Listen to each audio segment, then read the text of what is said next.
Assalamualaikum warahmatullahi wabarakatuh. Analisis teks laporan hasil observasi oleh kelompok 4. Anggota pertama Aska Nur Fazila, 2 Dea Amelia, 3 Dwi Suci, 4 Muhammad Fahrizal, 5 Muhammad Fauzan Cahaya Ramdhani, 6 Nursan. Teks laporan hasil observasi suku anak dalam. Suku anak dalam memiliki beberapa sebutan lain, yakni suku Kubu, orang Rimba, atau orang Ulu. Mereka adalah suku bangsa minoritas yang ada di Pulau Sumatera, tepatnya di Provinsi Jambi dan Sumatera Selatan. Diperkirakan populasi suku anak dalam saat ini ada sekitar 200.000 jiwa. Suku ini termasuk kategori masyarakat terasing di Indonesia karena mereka tinggal di pedalaman dan minim berinteraksi dengan dunia luar.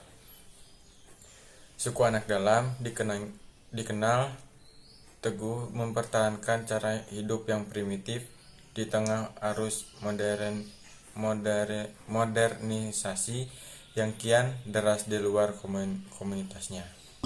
Ada banyak sumber yang menjelaskan tentang asal-usul sejarah suku anak dalam, di antaranya sumber dari Mukhlas tahun 1975 yang menelusuri asal-usul anak dalam berasal dari sejumlah cerita atau hikayat yang diturunkan secara lisan dan berkembang di Provinsi Jambi.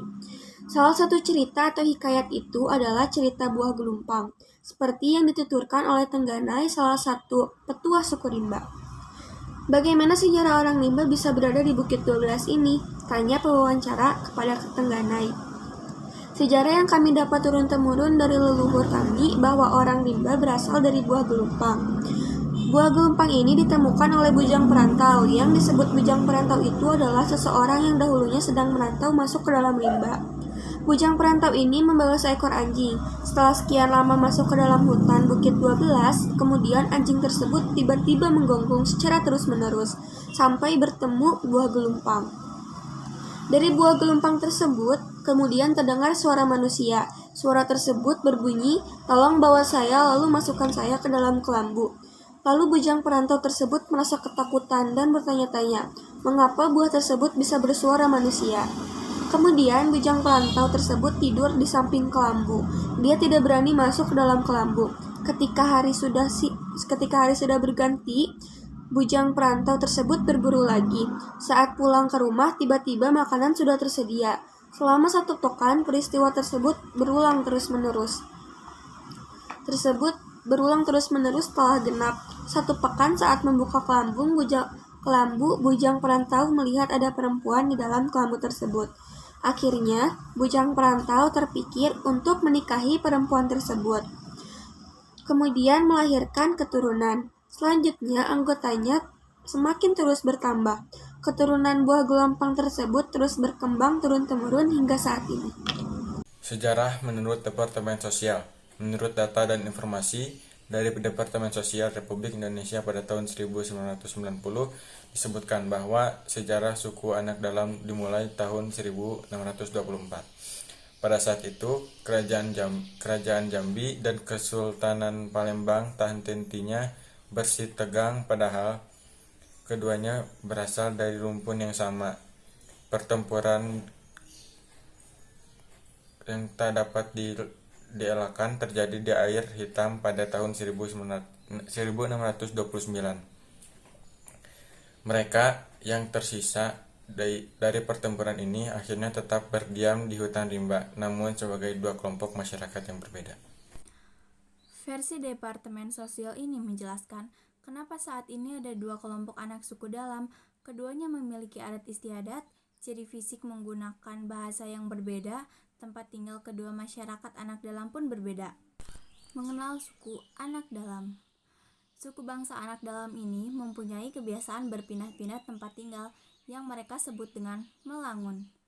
Melangun dilakukan karena beberapa sebab, yaitu salah satu anggota keluarga meninggal, hasil hutan di lokasi tempat tinggalnya habis, terjadinya musim buah, atau ada ancaman dari luar. Kepindahan mereka ada salah satu keluarga yang meninggal dilakukan karena tempat itu dipercaya akan mendaratkan sial, dan mereka tidak sampai hati melihat hasil pekerjaan dan barang-barang milik almarhum di tempat lama. Suku anak dalam yang tinggal di hutan belantara Musiwarawas Sumatera Selatan berbicara dengan bahasa Melayu. Mereka berkulit kuning dan memiliki ciri fisik seperti ras Mongoloid. Hampir sama dengan orang Palembang saat ini, dipercaya bahwa mereka adalah keturunan dari masyarakat Kesultanan Palembang. Suku anak dalam yang mendiami kawasan hutan Jambi memiliki ciri fisik rambut ikal, kulit sawo matang, dan bentuk mata yang menjorok ke dalam. Kelompok ini tergolong ras Wedoid, yaitu memiliki campuran Weda dan Negrito. Kelompok etnis ini kemungkinan adalah keturunan kerajaan Jambi. Mata pencaharian suku anak dalam. Mata pencahariannya kebanyakan adalah meramu hasil hutan dan berburu. Senjata yang digunakan antara lain lembing kayu, tombak bermata besi, dan parang. Walaupun banyak yang dari mereka sekarang telah memiliki lahan karet, selain daripada itu, mereka juga menjual hasil hutan untuk menukar dengan kebutuhan hidup mereka. Kepercayaan suku anak dalam. Suku anak dalam memiliki keyakinan seperti suku purba yang ada di daerah lain. Mereka percaya kepada dewa-dewa, roh-roh, dan sesuatu yang mereka anggap mengagumkan. Mereka mempunyai dewa yang bernama Bahelo. Hal ini dilihat dari Saloka Mantra yang memiliki arti Bahelo, sang tunggal penguasa kehidupan. Di bawah tidak terbakar, di atas tidak berpucuk, kalau di tengah ditebuk kumbang, kalau di darat diterkam rimau, ke air ditangkap buaya. Artinya, jika suku anak dalam melanggar pusaka, adat pusaka persumpahan nenek moyang mereka, maka hidupnya akan menderita atau mendapat bencana, kecelakaan, dan kesengsaraan. Bahasa suku anak dalam, mereka menggunakan bahasa ibu. Bisa disebut juga mereka menggunakan bahasa Melayu.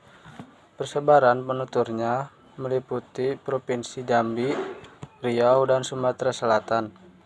Bahasa ini termasuk dalam rumpuan bahasa Austronesia. Permasalahan yang dialami suku anak dalam. Meluasnya kebun kelapa sawit yang mempersulit mata pencaharian mereka. Pada tahun 90-an, hewan buruan itu sangat banyak sampai kita tidak perlu berlari mengejar hewan buruan. Tinggal menunggu di balik pohon, lalu serang ketika hewan melintas. Tetapi sekarang berburu siang ataupun malam yang kita dapat tidak seperti dulu.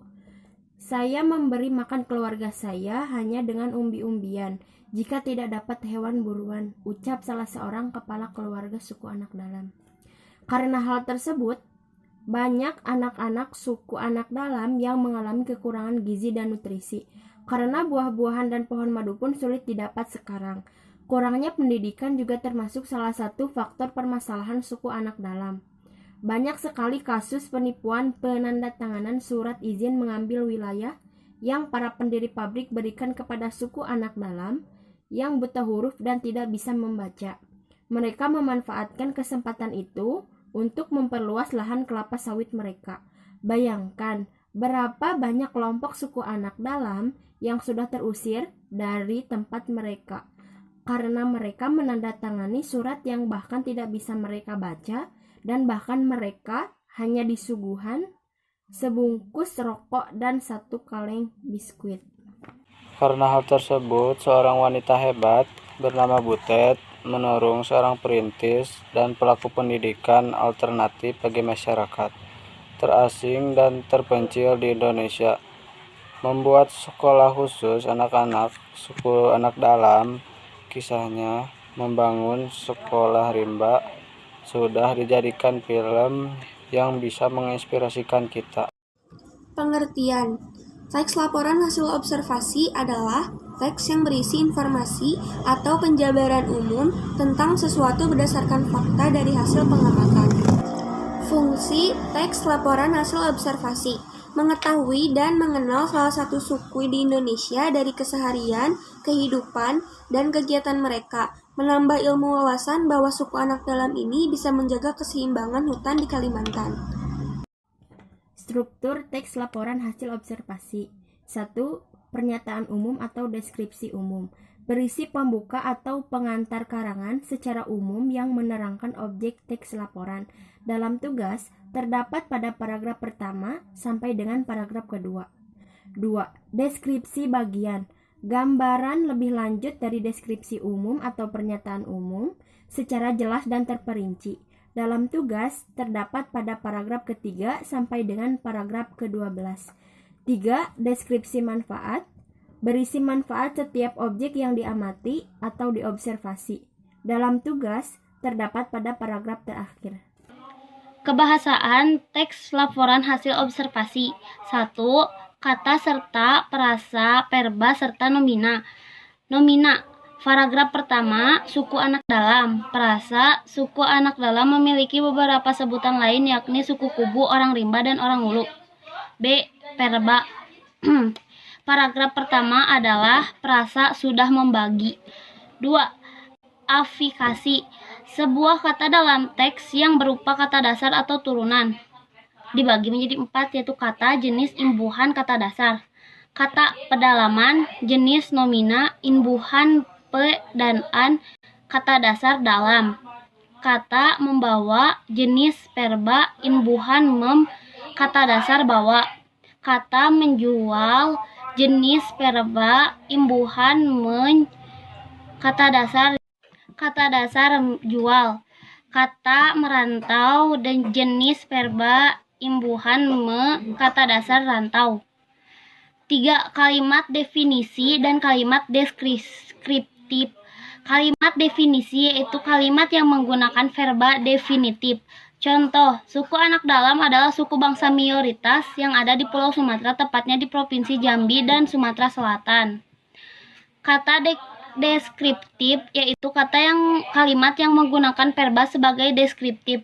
Contoh, suku ini termasuk kategori masyarakat terasing di Indonesia karena mereka tinggal di pedalaman dan minim berinteraksi dengan dunia luar. 4.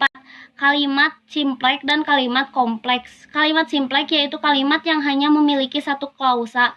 Contoh, bujang perantau membawa seekor anjing. Kalimat kompleks yaitu kalimat yang memiliki 2 atau lebih klausa. Contoh, mereka menjual hasil hutan untuk kemudian ditukar dengan kebutuhan hidupnya. Sekian presentasi yang bisa kami sampaikan. Bila ada kesalahan kata, mohon dimaafkan. Wassalamualaikum warahmatullahi wabarakatuh.